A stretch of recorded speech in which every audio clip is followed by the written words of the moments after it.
जय गुरुदेव। जय गुरुदेव नाम किसका? जय गुरुदेव नाम किसका?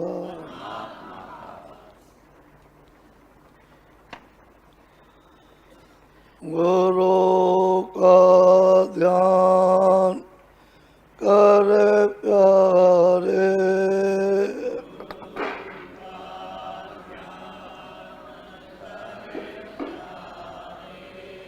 बिना इसके नहीं छूटना।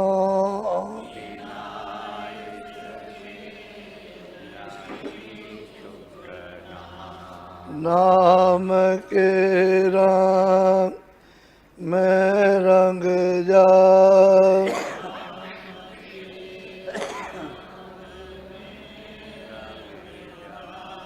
मिले तो दाम निज अपना।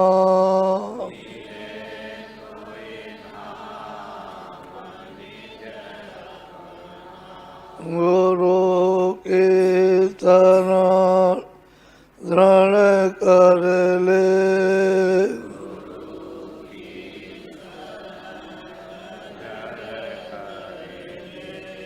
बिना इसका नहीं सरना।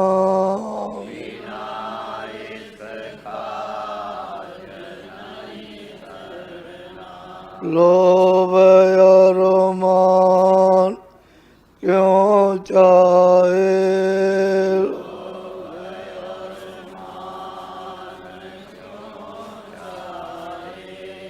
पड़ेगा फिर तुझे देना।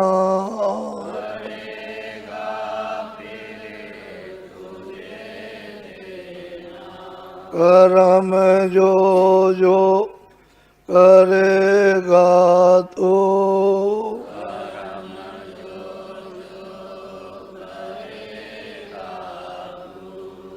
वही फिर वो ना वरना।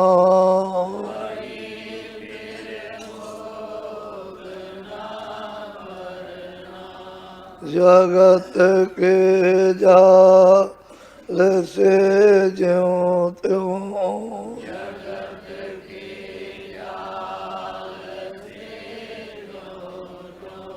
हटो मर्दान घी करना।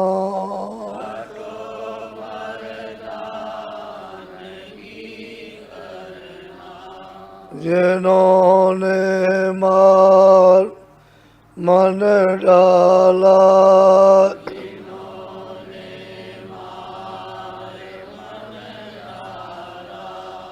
उन्हीं को सूर माँ कहना।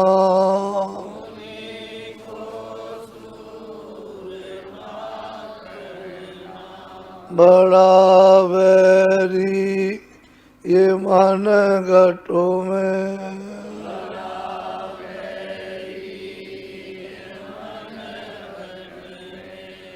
इसी का जीत ना कटना।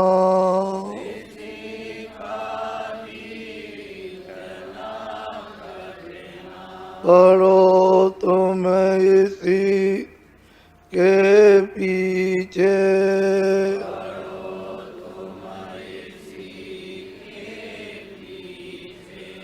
और सबई जतन तजना।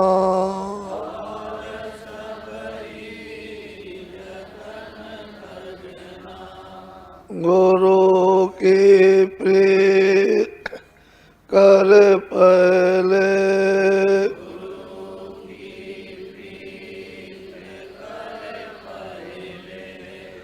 और घट सब को सुनना।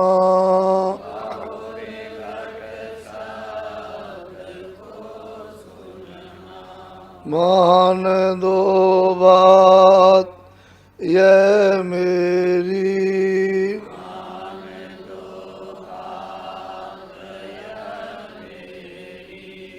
करे मत और कुछ जतना,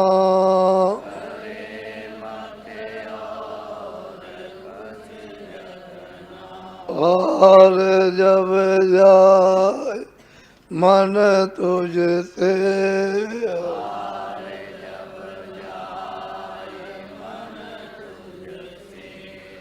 चढ़ा दे तोर को गगना,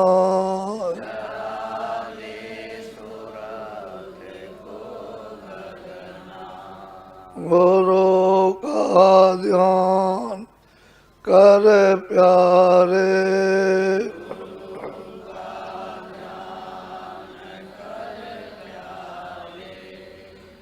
बिना इसके नहीं छूटना।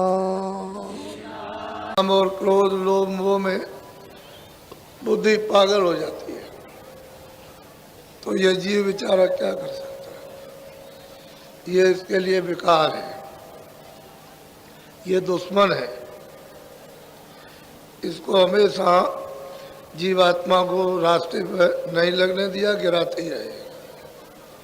इसलिए इस जगत में कहते हैं बंधन जब टूटेगा जब महात्मा मिलेंगे और रास्ता मिल जाएगा, तो ये बंधन धीरे धीरे धीरे धीरे कम हो जाएंगे। जैसे जैसे कम होते जाएंगे वैसे ही साधना में आप अग्रसर होते जाओ। ये पीछा नहीं छोड़ेंगे तो आप क्या साधन कर सकते हैं? कुछ नहीं कर पाओगे। ये बंधन तभी टूटते हैं जब महापुरुष मिलते हैं। और ये मोटे बंधन है, ये जगत के गुरु भक्ति से काट। कहते हैं जो जो गुरु आदेश दें उस शब्दों का आप पालन करो तो ये कट जाएंगे मोटे बंधन। अब रह गए चित्त के बंधन, जो जुगों जुगों से चित्त चिंतन करता आया, अब वो रस्सी की तरह से बंधा पड़ा हुआ, न मालूम कितने जन्म हुए वहां बंधा है। तो मोटे बंधन जगत के गुरु भक्ति से काट, और झीने बंधन चित्त के कटे नाम परता। कहते हैं फिर सूरत को नाम के साथ जोड़ दो, तो जितने भी झीने पहले के जमा जो भंडार है वो सब खत्म हो जाए, उन तारों से कट जाओगे, छुटकारा हो जाए। जब लग मोटे जाए नहीं, जब तक ये बंधन मोटे नहीं जाते झीने कैसे जाए? वो झीने चित्त के बंधन जा ही नहीं सकते। जब दिन रात आप वेद पढ़ते रहो, दिन रात पूजा पाठ करते रहो, दिन रात रामायण पढ़ो, दिन रात भागवत पढ़ो, दिन रात आरती करते रहो, ये जा ही नहीं सकते, ये जाएंगे नहीं। तो जब बाहर के नहीं जाएंगे तो अंदर के क्या जा सकते हैं? ताते सबको चाहिए, सबको चाहिए जितने भी नित्य गुरु भक्त कमाए, हमेशा उनके आदेश का पालन करो, काम हो जाएगा, काम हो जाएगा। महात्माओं ने बहुत सरल सुलभ रास्ता अख्तियार किया जो सबकी समझ में आ जाए, वही तो वजह है। तो कल आपको बताया था कि मनुष्य मंदिर ये अमूलक है, और दरवाजे पर आ गए हो। दरवाजा तो जब छूट गया था, जब 84 और नरकों में चले गए, तो है बच्चे इसको बंद किया करो, तो उठा करके ले जाओ। जब 84 और नरकों में चले गए तो दरवाजे से दूर हो गए, फिर ये दरवाजा मिलता नहीं। तो कितने युगों और कितने कल्पों के बाद आपको मनुष्य रूपी मंदिर में दोनों आंखों के मध्य में दरवाजे पर बैठा दिया। ये सबसे ऊंचा स्थान है, इससे बड़ा और कोई भी स्थान नहीं है। जब जीवात्मा को ऐसी जगह बैठा दिया ऊंचे से ऊंचे स्थान पर कि अब तुम यहाँ से ऊपर ले जाओ, नीचे से तो आए हो, ऊपर लेते चले जाओ। तो अपना नर्तन बेकार व्यर्थ मत करो, नहीं फिर लौट जाओगे। क्योंकि जो तुम कर्म करोगे उसका भोग भोगना है, उससे छुटकारा किसी का हो नहीं सकता। जो भी अच्छे बुरे कर्म करोगे उन सब को भोगना है, मैं ब्याज के। तो जब दरवाजे पर आ गए हो तो ऊपर निकल चलो। अब वो युक्ति चाहिए, रास्ता चाहिए, भेद चाहिए, उसका कोई साथी चाहिए उसको जानने वाला। तो वो भेद बता दे, युक्ति बता दे और कहेगा देखो दरवाजे पर ऐसे बैठ जाओगे, ये बैठने का तौर तरीका है।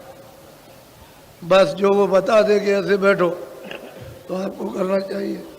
इसमें कितने लोग हैं कि आप देखते भी थे, सुनते भी थे, आनंद भी आता था, ज्ञान भी होता था, लेकिन तुम पर क्या भूत सवार हुआ कि नशा और मस्ती में तुमने कह डाला कि मैं ये देखता हूँ, ये सुनता हूँ। मैंने आपको मना किया था कि देखो बच्चों, ये अमूलक धन है, ये गोपनीय भेद है उस मालिक का। इसको जितना हजम करके रखोगे उतना जल्दी प्रकट होगा। तो आपने एकदम बकवास और कह दिया कि मैं देखता हूँ। तो जब से बंद हो गया तब से चिल्ला रहे हो। और हमने तुमसे कहा था कि हम एक बात तुम्हारी नहीं सुनेंगे। पीछे से मत कहना कि भाई बाबा जी ने कहा। हमेशा आपको कूट कूट के समझा देता हूँ, क्योंकि वो तो मैं जानता ही हूँ कि जब भजन करोगे तो तुम पर नशा चढ़ेगा। तो हमारी बात को पहले याद करके रखो, क्योंकि तुमने तो कोई कमाया नहीं, मेहनत की होती तो दर्द होता। मुफ्त का माल मिल जाता है तो बताओ तुमको दर्द किस बात का। तो वो ऊपर बैठे हुए नाराज हो गए, उन्होंने बंद कर दिया। अब तुम रोज चिल्लाओ, ऐसा नहीं करना चाहिए। यही बात है कि गोपनीय जो दरवाजे में बैठे हो, रास्ता चलने वाले से रास्ता लो, जो आता जाता है, जो मंजिल पहुंच चुका, जो पार हो गया वो आता जाता, उससे रास्ता ले। और फिर बैठ करके थोड़ी सी तो वो आदेश का पालन। इधर के बंधन भी आपके फौरन ढीले होते हैं। जैसे ही उधाव से ध्यान लगाओ, ये वो कम हुआ और इधर लगा, तो पहले तो गुरु की तरफ लगाना, ये उधर से हट जाए गुरु की तरफ लग जाए। तो गुरु क्या करता है, इधर लगा देता, फिर इधर लगाता है कि सूरत को नाम के साथ जोड़ना, उससे प्यार का लगा देता।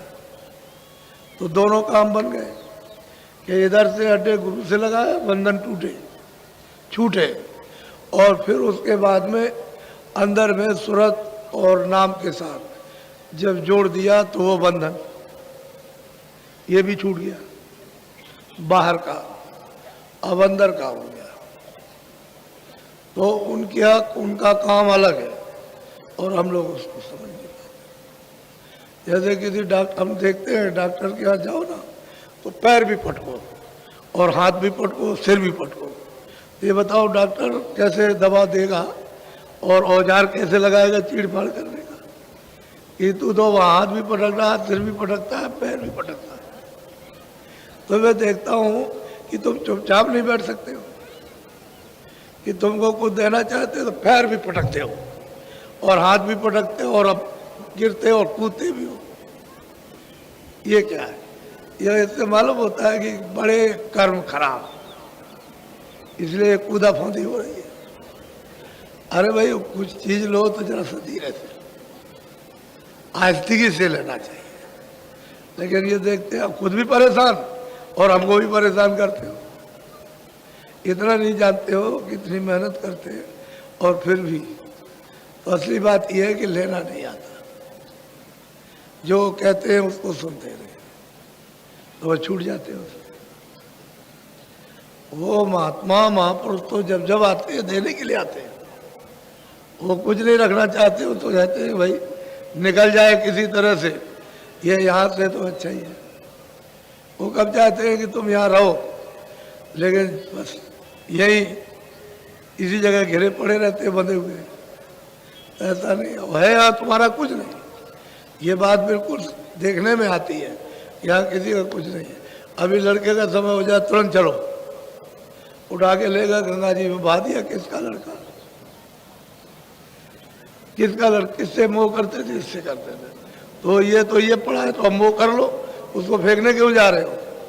पत्नी है, उसका समय हो गया, चलो निकलो। पति का समय हुआ उसका, तुम्हारे सामने रोड घटना होती है, रोते चिल्लाते हो कुछ नहीं। ये कौन रो रहा, ममता रोए, ज्ञान नहीं रो रहा। ज्ञान में तो रोए नहीं जाता। अगर बुद्धि का भी विवेक हो जाए तो रोना होना कुछ नहीं, अज्ञान रो रहा, ममता रो रही है, इसलिए पीड़ा है आपका कुछ नहीं। अब यह है कि बताया उन्होंने कि भाई तुम देश में आए, तुम फंस गए हो कर्मों में, तो सहज सहज धीरे धीरे सने सने निकल आओ। वो तो ये नहीं चाहते। कोई आदमी कहे कि भगवान कंठी में मिलेगा, कोई जनेऊ में मिल जाएगा, लंगूटी में मिलेगा, लाल कपड़े में, इससे उससे क्या मतलब है। लाल कपड़े, गेरू कपड़े, लंगूटी, जनेऊ, इससे क्या है, ये कुछ नहीं। इसमें कोई मुक्ति हो, कोई मालिक थोड़ी मिलता है। वो तो मालिक तो मिलता है वो निर्मलता से। तो जो भी निर्मल हो जाए, छोटा बड़ा कोई भी हो, किसी जात का हो, निर्मल हो जाए, वो मुझे पाले। वो सुपज भी थे, रैदास भी थे, मीराबाई छत्राणी थी, गोस्वामी ब्राह्मण थे, तो कोई जाट था, कोई मतलब यह है कि बनिया था, कोई कुछ था।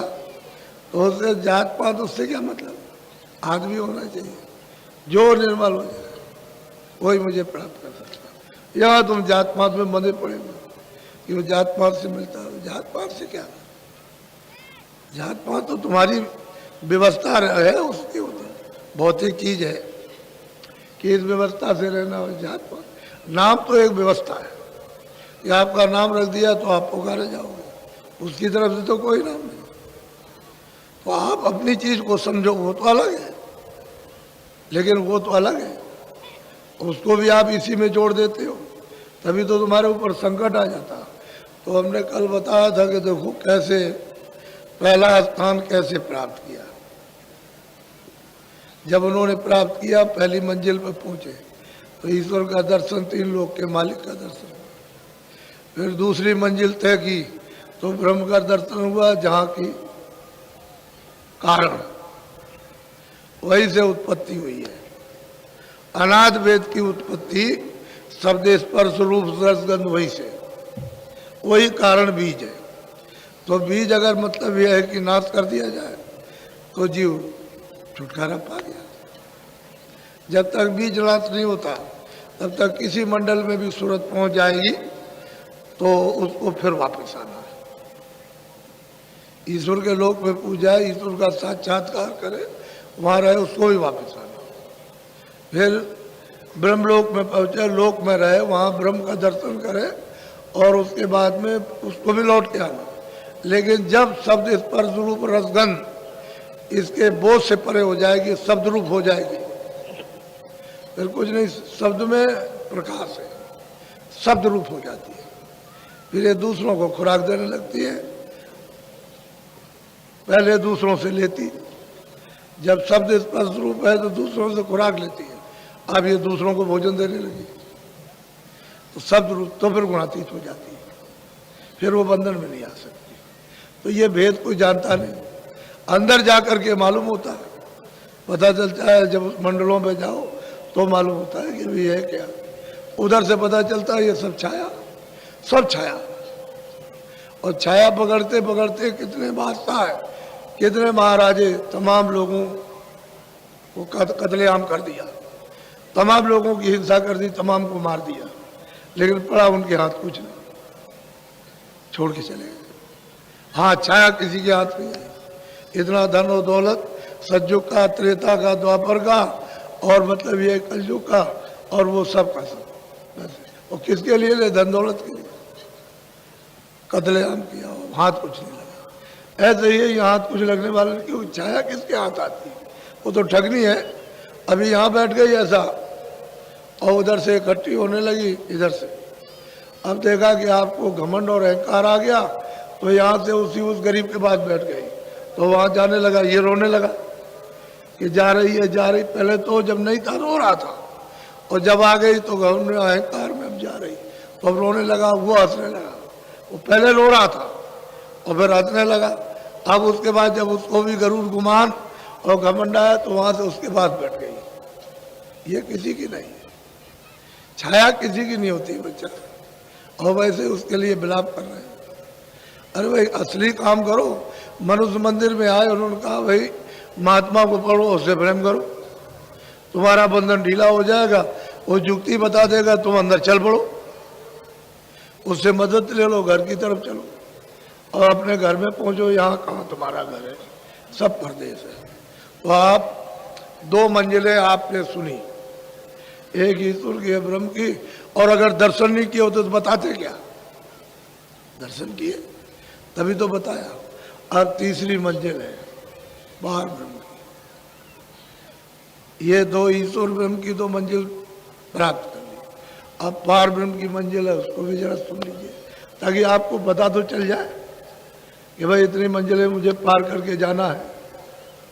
तो किसी का कोई विरोध थोड़ी है। अरे भाई उसके पास जाओगे, उसका दर्शन होगा, भाई आप उसके अनुकूल चलो तो क्यों बाधा पहुंचाए। जब आप उसके नियम के अनुकूल चलोगे, जो विधान बनाया, तो फिर वो बाधा क्यों डालेंगे।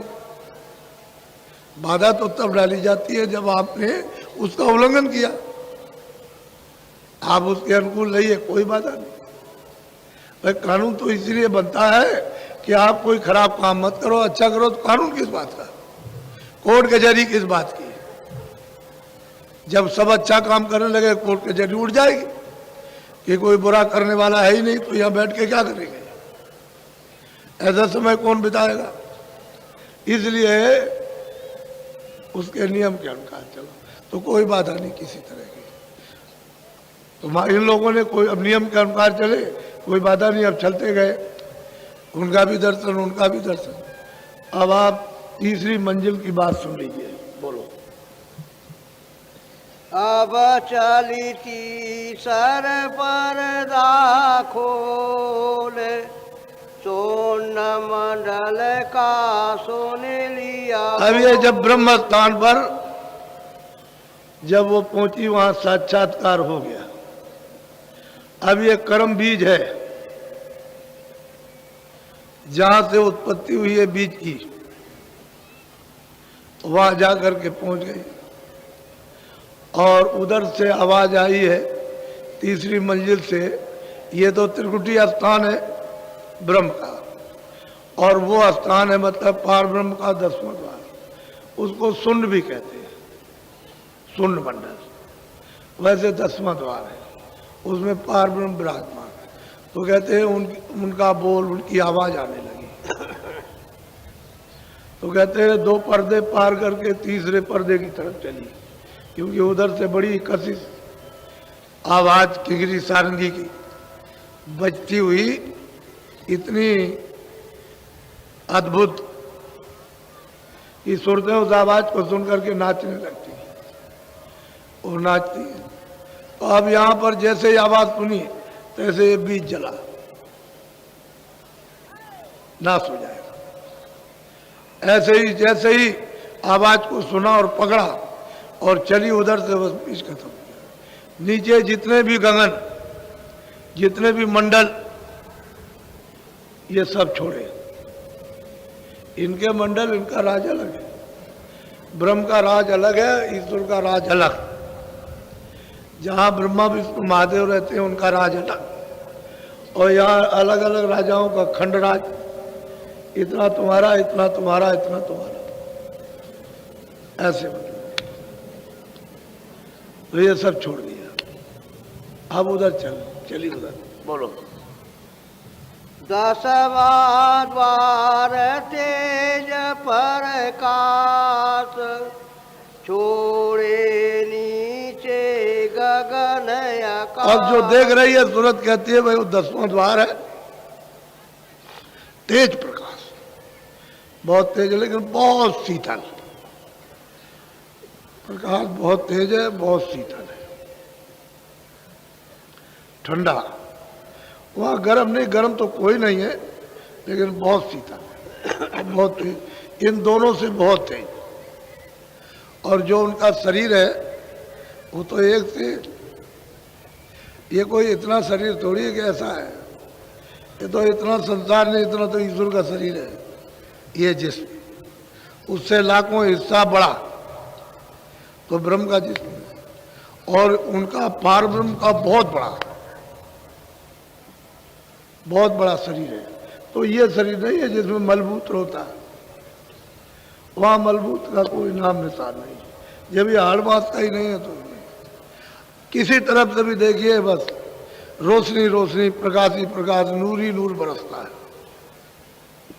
अब वो कहते हैं कि जब मैंने उसको पकड़ा, उस बोल को, उस आवाज को पकड़ा, उस शब्द को पकड़ा, उस नाम को पकड़ा, उस बाजे को, तो क्या देखता हूँ कि 10वां द्वार है और बहुत तेज प्रकाश, बहुत तेज रोशनी। बोलो।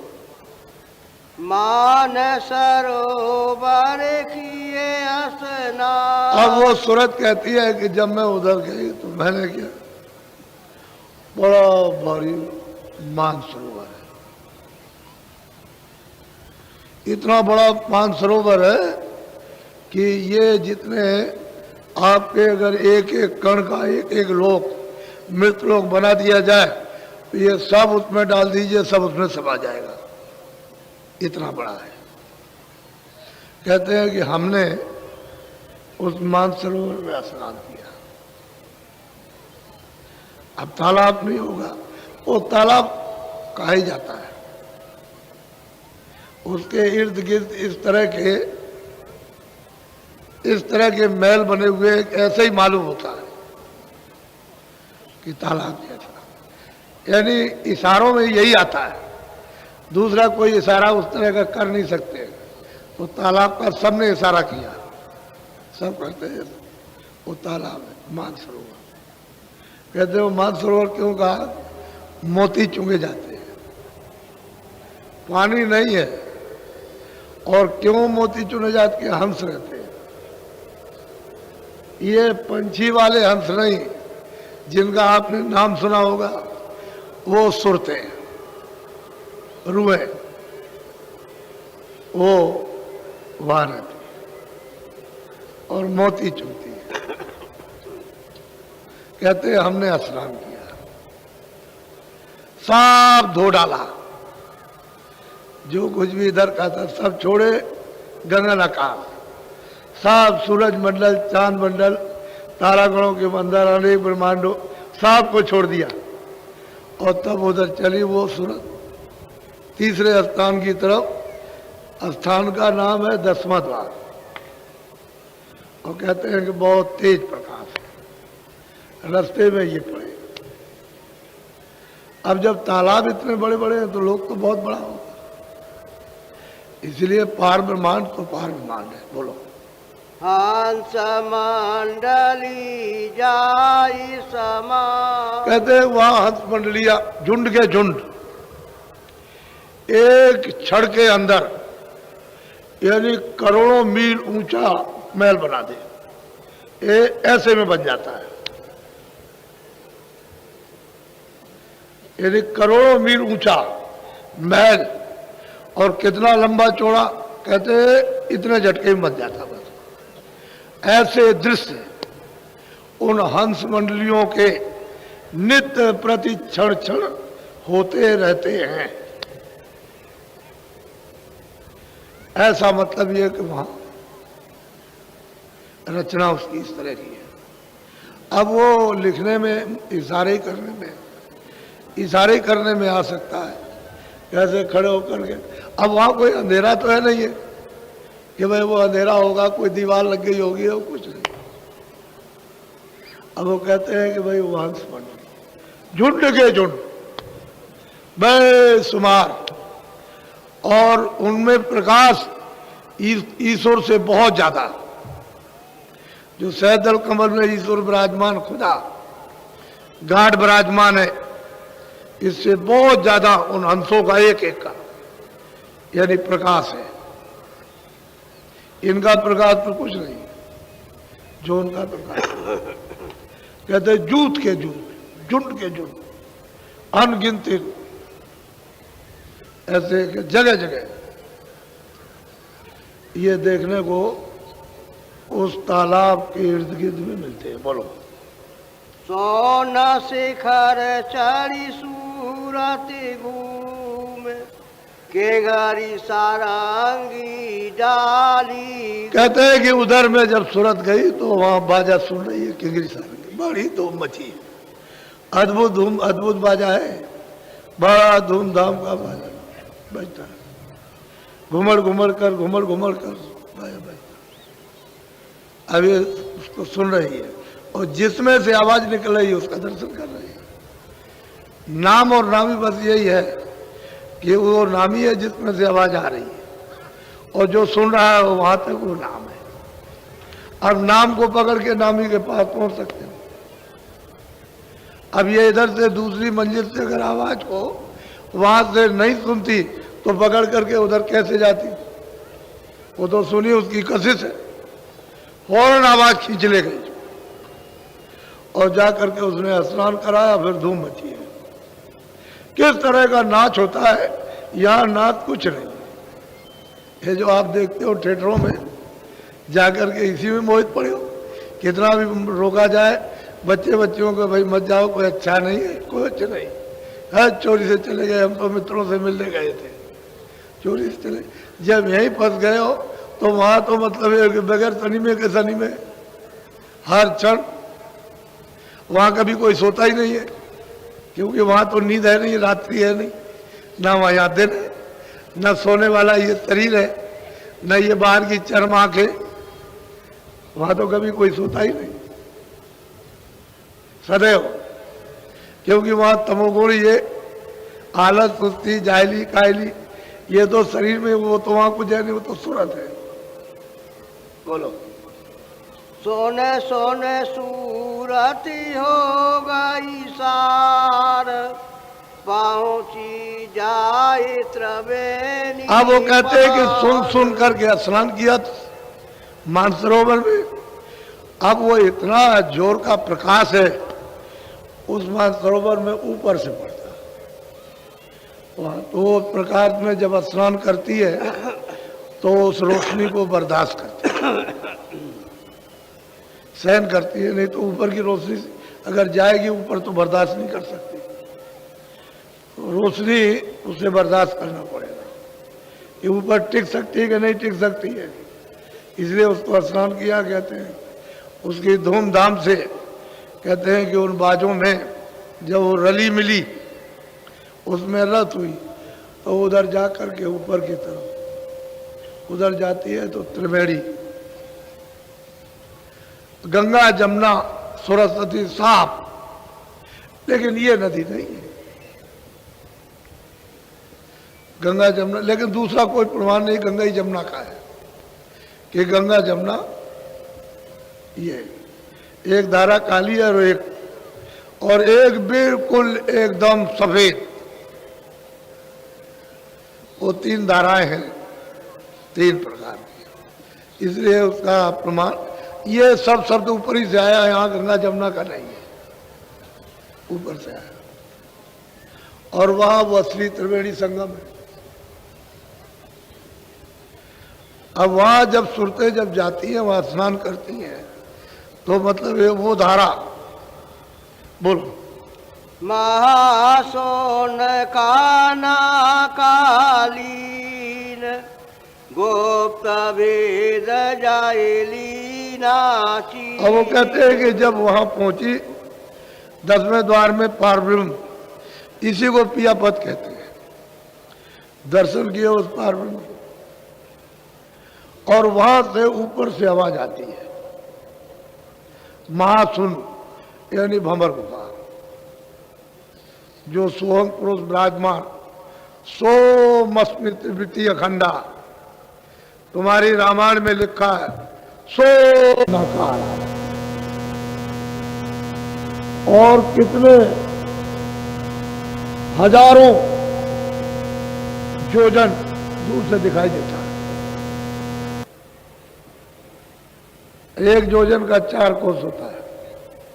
तो दूर से कि नाका आ रहा, नाका अब करीब आ रहा है। अब ये मतलब यह है कि त्रिवेणी संगम जब उसमें स्नान उसने किया वहां, अब वो पार जाएगी। ये भी छोड़ दिया, ईश्वर को भी छोड़ दिया, ब्रह्म को भी छोड़ा, अब पार ब्रह्म को भी छोड़ दिया। अब वो ऊपर जाएगी महात्मा भवन को पास करो। बोलो। अंध घोर जाभारी फेर सातर पालंग जाका। कहते हैं कि वहां अंधघोर क्यों है? वहां कोई अंधेरा तो है नहीं, लेकिन प्रकाश इतना है कि वहां चकाचौंध। यदि दृष्टि उस प्रकाश को बर्दाश्त नहीं कर सकती तो बिल्कुल आंखें बंद हो जाती। इतना घोर यानी प्रकाश कि उसमें मतलब है कि काम नहीं करती आंखें, जब तक बर्दाश्त न करने उसको। इसलिए तो जगह जगह बर्दाश्त करना पड़ेगा। जब सूरत यहाँ बैठती है और जब आँख खुलती है तो बस मतलब ये है कि बस जरा सी रोशनी आई बंद हो जाती है, जैसी रोशनी आई बंद हो जाती, हिलती है ऐसे। जब रोशनी आएगी तब बंद होगी, बिजली चमकेगी फट बंद, फौरन बंद। तो यही जब दरवाजे पर बैठी है नहीं प्रकाश जरा सा सकती, आँख बंद हो जाती, तो वो तो सब प्रकाश ही प्रकाश। वहां तो फिर आँख कैसे बर्दाश्त करना पड़ेगा क्यों? लेकिन इस मैदान में अगर कहीं अंदर चली गई तो मतलब यह है कि खरब योजन नीचे, खरब योजन नीचे चली गई। अब आप खरब योजन, यहाँ क्या है खरब? सूरज इधर से निकलता है जिधर डूबता है, कितना है यहाँ बताइए? खरब योजन नीचे और खरब योजन ऊपर चली जाएगी तो कितना हो गया? खरब योजन होते हैं। इसलिए कुछ और बात है जो आप ये सब जब सूरत अंदर में जगती है और चलती है तो सब अनुभव करती जाएगी। जो मस्ती और नशा चढ़ता है वो वही जानती है। इसलिए महापुरुषों का कौन पहचान सकता? कौन उनको पहचान सकता? किसने पहचान पाया? हमको तो कोई आज तक नहीं मिला जो ये कहे कि मैंने पहचान लिया। वो किसी को पहचान करा दें वो तो बात अलग है, और किसी को पहुंचा दें वो तो अलग। वो तो सबने सिर पीटा ये कदमों में, और लेकिन ये नहीं कहा कि मैंने जान लिया, ये नहीं बताया। बोलो। वाणी चारे गुप्त जा उठती सूरत रागिनी नई नई सुनती। कहते वहां 4 गोपनीय है यानी लोग हैं, और जो 4 गोपनीय लोग हैं सब लोगों से बड़े हैं, बड़े बड़े लोग हैं। अब ये तुरते वहां सुनती उस बाणी, लेकिन भेद किसी ने नहीं खोला। जितने भी महात्मा उधर से गुजरे हैं और जो भी सुनते उधर जाएंगे, उन्होंने सबको मना है। जब तक उसका आदेश नहीं होगा तब तक कोई नहीं खोलेगा। इसलिए आप भाग्यशाली हो। इस प्रयागराज संगम में ऐसी अद्वितीय है, अब क्या बताऊं, मतलब ये है तुमको अगर वास्तव में गोस्वामी जी मिलना चाहिए था और तुमको मिले, लेकिन तुमने इस तरह से उनका तिरस्कार किया, इतना अपमान किया कि शायद ही इतना कोई अपमान करेगा। और उस समय के ब्राह्मण शाकाहारी थे, सदाचारी थे, विद्वान थे, तो विद्वानों ने इतना बड़ा अपमान किया जो कहने योग्य नहीं है। तो क्या ले पाया तुम? मिले, तुम सब कुछ उनसे ले सकते थे, लेकिन तुमने फेंक दिया। और उसका परिणाम ये हो गया कि इतने नीचे गिर गए। उसी रामायण में लिखा हुआ है, हमसे क्यों आप कहलाते हो? इसलिए इतने गिर गए कि अब वो कहने की जोगी बात नहीं। तो धर्म भी चला गया, कर्म भी चला गया, सदाचार भी चला, नैतिकता भी गई। तो महात्माओं को तंग करने से कुछ मिल जाता है? अरे भाई उनके पास जो जा करके कुछ मांगे तो ये कहे कि मेरा भाई कल्याण कीजिए, इस जीवात्माओं को भवसागर नदी से पार उतार दीजिए, यही कहना चाहिए था। लेकिन रोजी रोटी के पीछे पागल हो गए। अगर महात्मा किसी की रोजी रोटी थोड़ी लेते हैं, अगर रोजी रोटी ले तो सबको साधु बना दे। तो कहते हैं नहीं, सब अपना अपना काम करो, सबका काम अलग अलग है, भिन्न भिन्न काम है। सिपाही का काम अलग है, काश्तकार अलग काम करता है, नाई अपना काम करता है, उसका तो काम अलग अलग है। धोबी अपना काम करता है, झाड़ू लगाने वाला अपना काम करता है, सबके काम अलग अलग हैं। और सब मतलब ये है कि खाना खाते हैं, कपड़े पहनते हैं, मकान में रहते हैं, तो अपना अपना काम। अब उस मोह ममता में फंस जाओगे फिर क्या बनेगा? इसलिए महात्माओं से, फकीरों से लोग दूर हो गए। बोलो। जनकारे अद्भुत का बरनु, सोने सोने धोने मन में अति। कहते हैं कि विविध बात की अद्भुत जानकारें आती है और कैसे वर्णन किया जाए, क्योंकि उसका कोई निशान भी चाहिए। उन आवाजों का या कोई निशान नहीं है। तो कहते हैं अब क्या बताएं। अब यही कहा कि सूरत जब यहाँ से जाएगी, रास्ते में चलती जाएगी, पहुंचेगी मंजिल पर, तो अपने ज्ञान को, अपने बोध को अपने आप प्राप्त कर लेंगे। बोलो। पाचयंड रचना ताकीनी, ब्रह्म पाचता में हुई। ये सब सतपुरुष के निकाले हुए। उस सतपुरुष ने सतलोक से इन सबको अलग अलग मंडल बना करके और इनको वहां बैठा दिया। ईश्वर भी वहीं से आए, ब्रह्म भी वहीं से निकाले गए, पार्वती भी वहीं से, सतलोक से, महाकाल पुरुष भी, सब जितने भी हैं सब वहीं से। लेकिन ये सब मंडल किसके बनाए हुए हैं? सतपुरुष।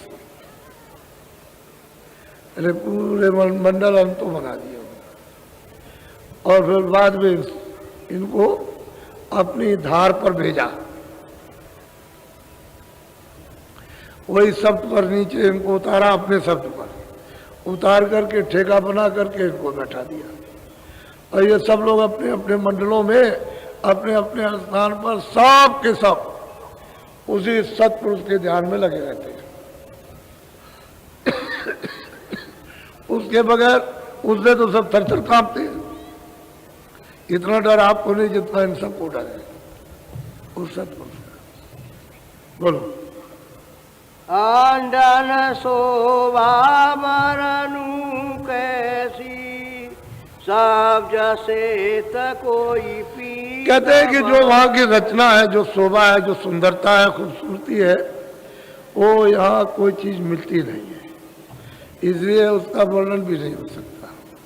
इशारे इशारे हो जाते हैं कि कोई चीज ऐसी मिल जाए, उसका इशारा कर दिया, लेकिन वो तो आनंद ही बिल्कुल अलग है, सुंदरता ही अलग, रचना ही अलग है उसकी। बोलो।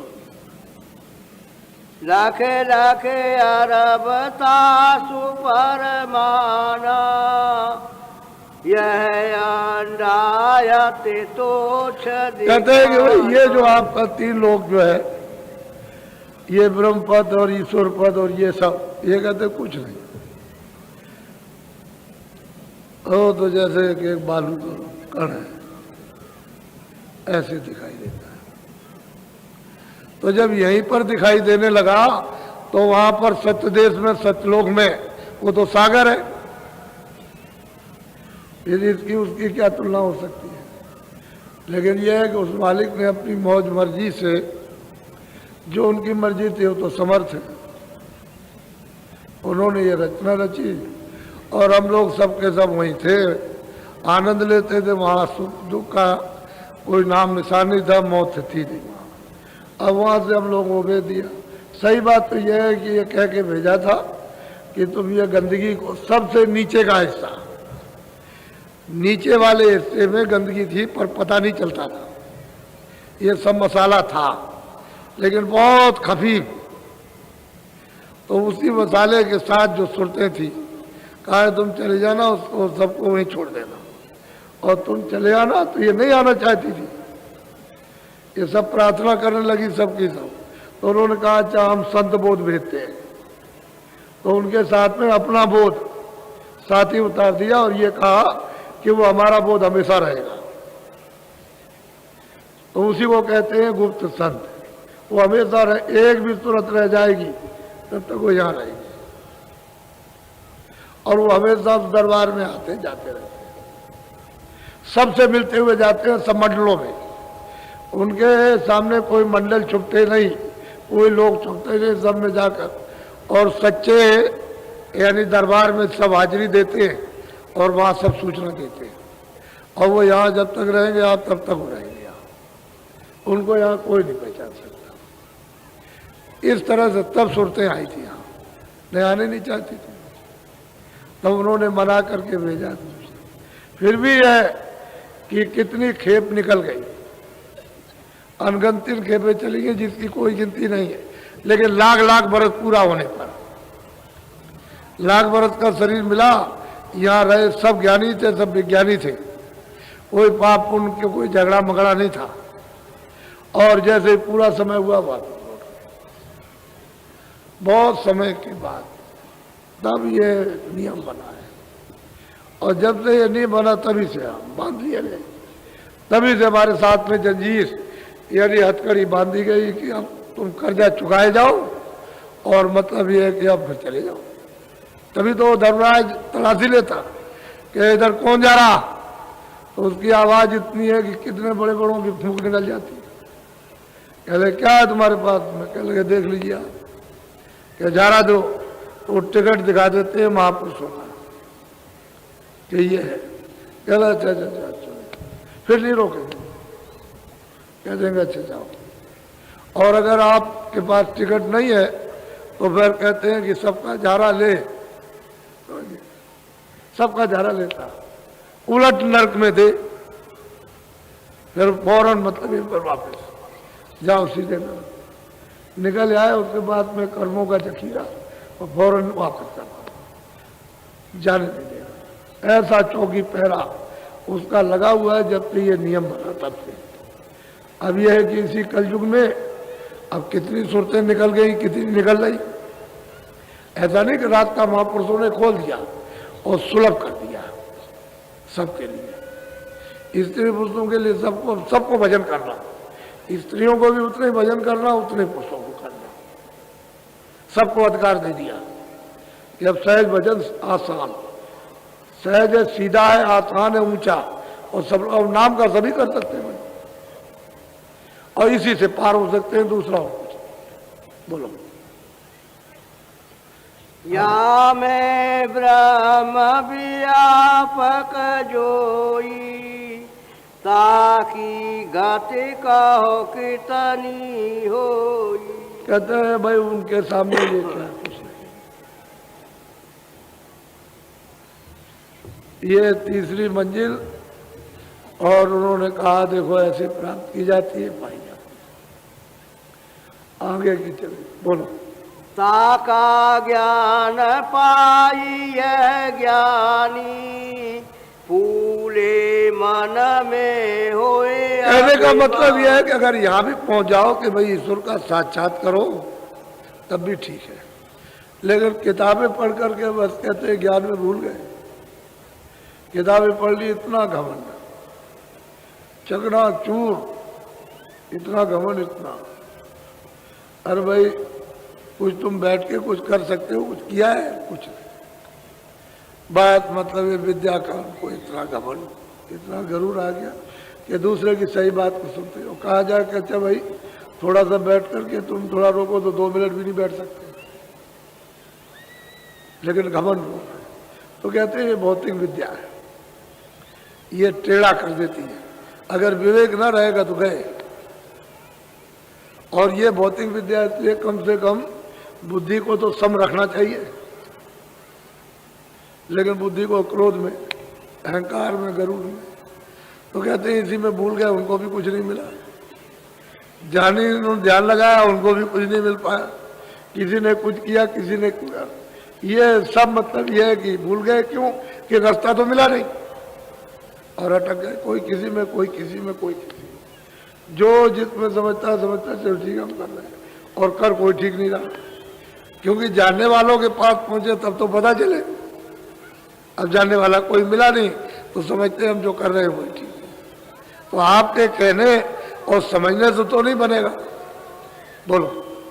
मेढक सी गति न की जान, कूप समुद्र जाने अभिमान। यही बात है। दो सिपाही फौज में नौकर थे। अब देखिए, मतलब माया की गति को देखिए। बहुत प्रेम था उनका, एक ही मतलब माँ के थे दोनों पुत्र, और एक ही जगह नौकरी उनकी थी। छुट्टी आ रहे थे, छुट्टी आ रहे थे तो मतलब ये एक राजा एक जंगल में शिकार खेल रहा था। ये उधर से चले आ रहे थे और राजा वो शिकार खेल रहा था। तो उसने देखा कि ये हिरन भागा चला जा रहा और रास्ते से ऐसे गुजरा तो देखा कि एक औरत इधर कैसे जा रही, तेज अच्छे कपड़े पहन करके, बड़ी तेज रफ्तार से। तो आगे तेज रफ्तार से चली जा रही झूमती हुई, आगे गई तो एक कुआं था, उस पर बैठ गई। तब तक ये पीछे से सिपाही आए। सिपाही ने देखा कि वो औरत एक अकेले बैठी है, एक देवी, तो चलो एक कुआं है, चलो देखें जरा सब पानी आनी पी लिया जाए। तो दोनों भाई वहां चले गए, वो चुपचाप बैठी है। तो बड़े भाई ने कुछ बातचीत की, उससे कुछ बातचीत करती रही। तब तक बड़ा भाई बोला कि देखो मैं गांव में जा रहा हूं, कुछ मिठाई ले आऊं, तो हम लोग भी खाएंगे, ये भी खा लेंगे। सही बात यह थी कि उसकी नीयत खराब हो गई और बहुत सुंदर थी। तो चला गया मिठाई लेने, तब तक उससे बोली कि देखो तुम मुझसे बात करो। कह लगे नहीं, हमारे बड़े भाई से आपने बात कर ली है, अब मैं आपसे कुछ बात। कह लगे क्या कहा, क्या बात कर ली, हमसे बात करो। भाई एकदम से बिगड़ करके उसने फाड़ दी, ये कपड़े फाड़ दिए और ऐसे बैठ गए। तब तक वो बड़ा भाई उधर से आया, देखा कि सब कपड़े फटे हुए। तो किसने फाड़ दिए, किसने फाड़ दिए? बस उसने निकाली उसमें से तलवार, उसके झोले में थी छोटी वाली, उसने भी निकाली और मारा उसने भी मारा, तो उसके भी लग गई, वो भी दोनों मर गए, दोनों मर गए। देखिए माया करूं। और वो तो ये सब खत्म हो गया मामला। वो राजा देख रहा था, वो सब इसकी करतूत को देख रहा था और बड़ी तेजी के साथ चल दी। तो नदी का किनारा आया, वहां नाव लगी थी, मल्ला आवाज दे रहा था कि बाहर जाने वाली कोई हो तो आ जाओ। उस पर लोग बैठ गए। तब तक फौरन भेष बदला और सांपिर मर गई। अब नाव तो छोड़ दी, अब सांपिर बन गई, तो कभी इधर कभी इधर, तो सब लोग कोई इधर कोई उधर, कोई इधर भगा कि सांप आ गया, सांप आ गया। तब तक एक तरफ हो गए सबके सब, और वो नाव डूब गई। ये सब राजा देखा। देखो फौरन मतलब ये कि भेष बदल लिया और नाव में चढ़ गई, और उसके बाद में वो मर गया। उसके बाद उस पार गई तो ब्राह्मण का भेद बना लिया, तिलक लगा लिया, वो बैठी हुई है। तो राजा गए उस पर, कहा भाई मैंने तुम्हारा ये सब कुछ देखा कि तुमने ये किया, तुमने ये किया, तुमने ये किया। कह ले भाई मैं कुछ नहीं करता हूँ, मुझे जो उसका हुक्म होता है वही करता हूँ, उसके हुक्म को बजाता रहता हूँ, मैं कुछ नहीं करता। कह लगे अब क्या करो, कह लगे ये नियम बताएंगे क्या करेंगे, लेकिन तुमने तो देखा कि वहां क्या किया, यहाँ क्या किया, फिर क्या करेंगे फिर ये। अब मैंने जो ब्राह्मण का भेद बनाया है तो क्या करूंगा, तुमको नहीं बताऊंगा। मुझे जो हुक्म देगा वो करूँगा। कहने का मतलब एक माया छाया अपने अपने कर्मों का किस तरह से मुजरा कराती है, हिसाब ले लेती है। इसीलिए तो कर्म क्षेत्र मैदान है कि आप जो कर्म करोगे सब आपको भोगना, और बिना महापुरुषों के इन कर्मों को कोई नाश नहीं कर सकता। महापुरुष ही नाश करेंगे, कोई नहीं, दूसरा कोई कर ही नहीं सकता, क्योंकि कहाँ इनका खाता लिखा हुआ है वो महापुरुषों को मालूम है कि वहाँ क्या क्या कर्म है, उनको तो पता है। जब तक वो खाता फट नहीं जाएगा तब तक तुम कैसे रिहा हो सकते हो। इसलिए आप जो प्रार्थना नहाते वक्त में आपने की है कि हम शाकाहारी रहेंगे, तो बिल्कुल पक्का कि जो कुछ भी हमने अभी तक किया भूल में जैसे भी, वो तो हमने कर लिया। अब हमारा वही क्षमा किया जाए, हम नहीं करेंगे। क्यों आप क्यों करते हो? क्यों किसी को मारते हो? चाहे गाय हो, चाहे बकरी हो, चाहे पशु हो, चाहे पंछी हो, चाहे बच्चा हो, चाहे बच्ची हो, चाहे स्त्री हो, चाहे पुरुष हो, सबका बदला आपको देना पड़ेगा। कोई भी नहीं बच सकता। ये राजा लोग कत्ल कराते हैं और फौज लड़ जाती है और ये करा लेते हैं अपने स्वार्थ के लिए, तो क्या राजा को भोगना पड़ेगा? बचने वाला वो भी नहीं है। वो ये कहता हो कि नहीं हमने तो नहीं किया, वो तो लोगों ने किया, वो कुछ नहीं, वो तो भोगना, सजा मिलेगी, कोई बचेगा। इसलिए कहते हैं तब करो तो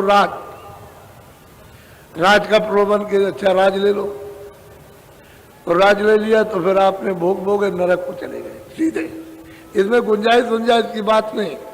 और तब करो त्याग करो। अगर वो कहे कि राज ले लो तो वो हमको राजनीति तब मालेंगे, तब उधर जाओगे। ये छोटी छोटी चीज हो, हॉर्न टूट पड़े, गिर गए अपने को, बस अपने को खो गए। अरे कुछ त्याग तो होना चाहिए, कुछ क्यों दूसरे की चीज लेते हो? आप अपनी मेहनत करो, उससे शरीर का जब प्रारब्ध आपकी बनी हुई है तो दूसरी चीज क्यों लेते? आप अपना मतलब मेहनत कीजिए, मेहनत से शरीर का पालन पोषण हो तो उसकी किस्मत बनी हुई है, वो तो उतना उसको मिलना ही है। अब आगे के लिए कुछ करो जिससे कि फिर तकदीर बन जाए, फिर आपकी प्रारब्ध बन जाए, किस्मत बन जाए। इसलिए किया जाता है जो पीछे का वो तो भोग ही रहे हो, वो तो आपको श्वास पर मिलेगा। अब उसको आप समझते नहीं हो। महात्मा जब समझा देते हैं तभी होता है। तो कहते हैं कि भाई तीसरा पर्दा भी खुल गया और तीसरे स्थान को भी धनी को वहाँ के मतलब ये कि पार ब्रह्म को भी देखा, प्राप्त कर लिया। अब आगे की तैयारी शुरू हो गई, तो चौथे पद में जाएगी। फिर उसके बाद में फिर पंचम, जो सबका शहंशाह, सबका शहंशाह, सबका बादशाह है, इन सभी का, हमारा तुम्हारा सबका हुआ है। इस तरह से रास्ता, और वो नाम का रास्ता है, दूसरा कोई सड़क नहीं है। नाम ही से आए और नाम ही से वापस जाओगे, उसी से उतर के, क्योंकि दूसरा तो मंडल में कुछ है ही नहीं। जिस मंडल में जो वही नाम, उसमें अब दूसरा कहोगे दूसरी कोई चीज आ जाए तो नहीं। तो नाम से उतर करके आए और नाम छूट गया, नाम मिल जाए, शब्द मिल जाए तो वापस हो जाओ, और कोई रास्ता बोलो बस। कहा करे ये मनुष्य,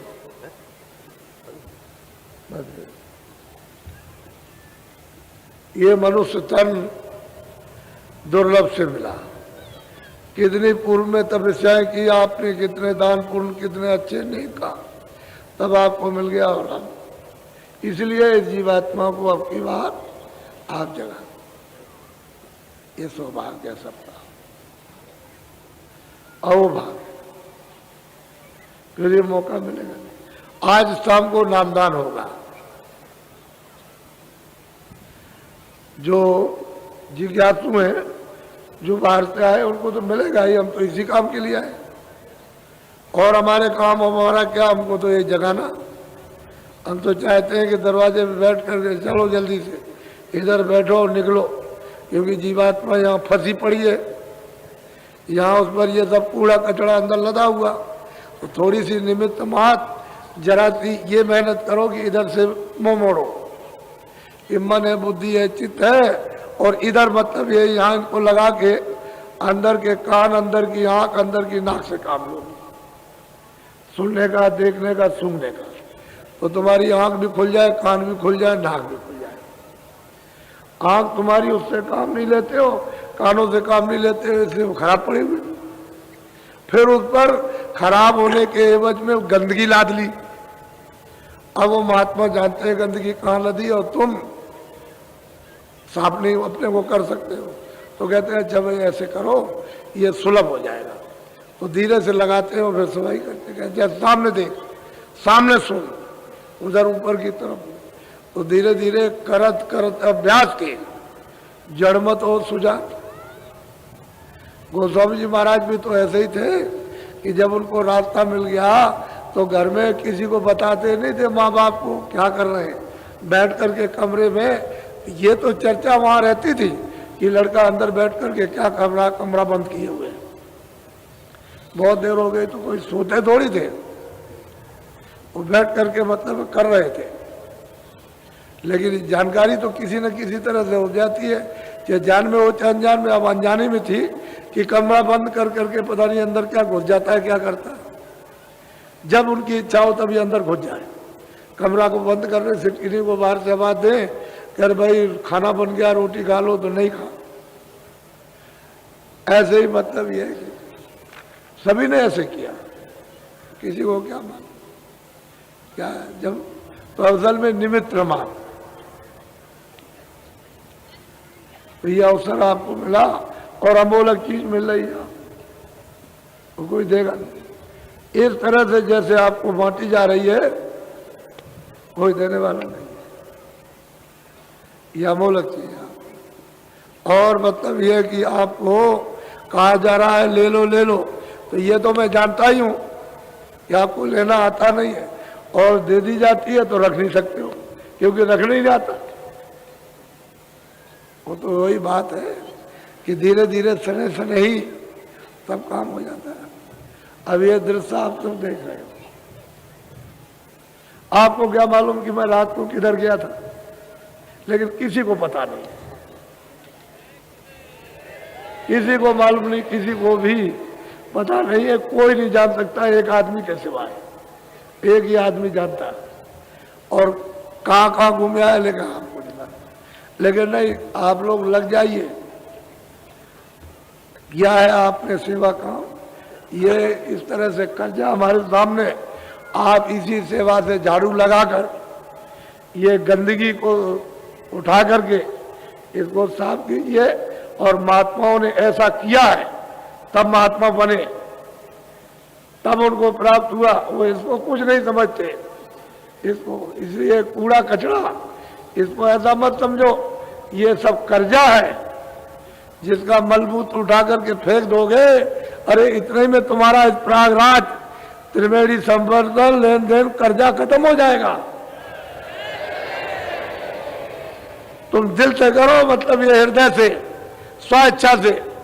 ये बाबा जी ने मतलब ये कहा था, भाई कर्जा किसी का पानी पिलाना, रास्ता बता देना, किसका ये किस किस बात से, किस तरह से जो पहाड़ का पहाड़ रखा हुआ है, मैं कर्जा ब्याज वो धीरे से अदा करवा देते और जीव को हल्का करते हैं। काम तो सब सूरत का करना है, जीवात्मा का, तो तुम लोग इसको समझते नहीं। और मैं तो यही जानता हूं कि जब उनकी तवारीख उनकी पढ़िए भक्तों की, जब कभी भी, तो यही पता चलता है कि उन्होंने क्या किस तरह से प्राप्त किया, ऐसे ही प्राप्त करते। तो आप तो उतनी मेहनत करते भी नहीं, सीधी साधी, तो घेर घार करके सबको लाए हैं और यहाँ पर इस पर आए सब लोग प्रेम के साथ में। 10 दिन का पूरा समय मांगा था, ये मैं जानता हूँ कि अब की बार आपके साथ झगड़ा लगा दिया। ये बच्चों के इम्तहान सब जगह इसी समय पर रख दिए, पहले तो नहीं पढ़ते थे, अब की बार इस समय पर लगा दिया कि ये बच्चों के इम्तहान की वजह से कितने लोग रुक गए। ये जितनी जनता यहाँ दिखाई दे रही है, इसके आधे लोग इसमें रुक गए। अगर बच्चों का इन 10 दिनों में इम्तहान ना होता तो आप उस समय पर आप देखते, लेकिन फिर भी 1 तारीख को आप देखिए इसको, ये सब देख रहे हैं आप। इसी तरह से अगर लोगों को भजन करना है वास्तव में, क्या मैं मतलब है हरि का भक्त होना चाहता हूँ, हरि आदेशों पर चलना चाहता हूँ, मैं रामायण गीता भागवत को मानता हूँ, मैं देवी देवता को मानता हूँ, तो शांति के साथ पूजन कीजिए। कोई आंदोलन नहीं, कोई हड़ताल नहीं, कोई गाली नहीं, कोई गलोज नहीं, कोई किसी की निंदा, क्या जरूरत है? अबे तुम कहते हो निंदा करोगे तो दूसरों का बाल ला दोगे, दूसरों का गुनाह अपने ऊपर क्यों ऐसा करते हो? तुम्हारी किताबों में लिखा निंदा किसी की मत करो। क्यों निंदा करते हो? क्यों गाली गली देते हो? क्यों उसको ये मंदिर है और ये है और ये है, ये गंगा जी है तो वो है तो काबा है।